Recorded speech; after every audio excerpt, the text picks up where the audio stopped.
انا ما عندي اعتراض على لبسهن ولا عندي اعتراض على المهرجان، بس اشكر اشتى حديد وكل المشهورات الحضران بهذا المهرجان لبسن ملابس داخليه وسترن نفسهن. يعني لو ما لبسن ملابس داخليه وسترن نفسهن لا كان الوضع خرب للاخير. يعني انا ما اعرف شلون هي لابسه هيك وتمشي.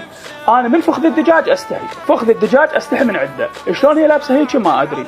بس الحمد لله لبسن ملابس داخليه وسترن نفسهن، والفساتين المفتوحه لهنا وعاده ما مهتمات. الو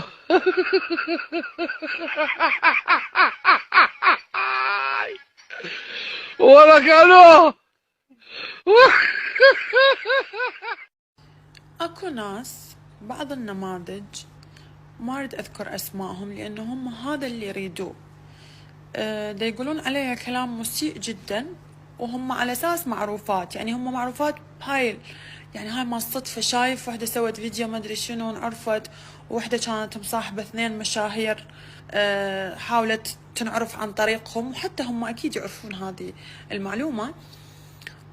وكم نموذج سيء اخر من المجتمع، من حضيض المجتمع دا يطلعون دا يقولون عني كلام مسيء جدا ويتجاوزون، واني راح اقيم دعوة قضائية ضدهم، بس اني راح اتبع القانون فقط.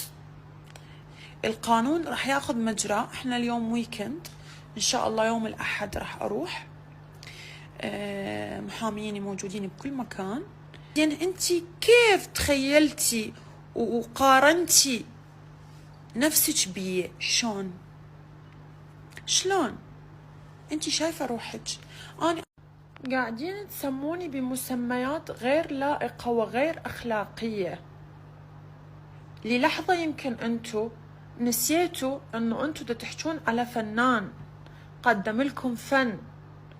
بداياتي بعدها اشتغلت تلفزيون، اشتغلت بأهم برنامج بالعراق، قدمت مشاهد للعائلة العراقية، قدمت رسالة للعائلة العراقية، اشتغلت درامي. دا يحجون علي يا عزيزتي الزمي مراية، عزيزي وعزيزتي الزمي مراية، باعي على نفسك، باعي على نفسك، شوفي انتي شنو مسوية بالحياة.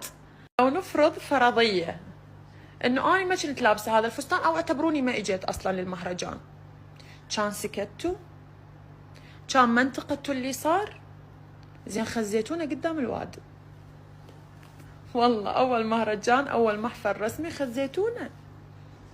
لطيفه خفيفه البنت، انا ما دا انتقدها، انا دا انتقدكم انتو اللي لما يجيكم واحد من برا تطبلوا له تصفقوا له.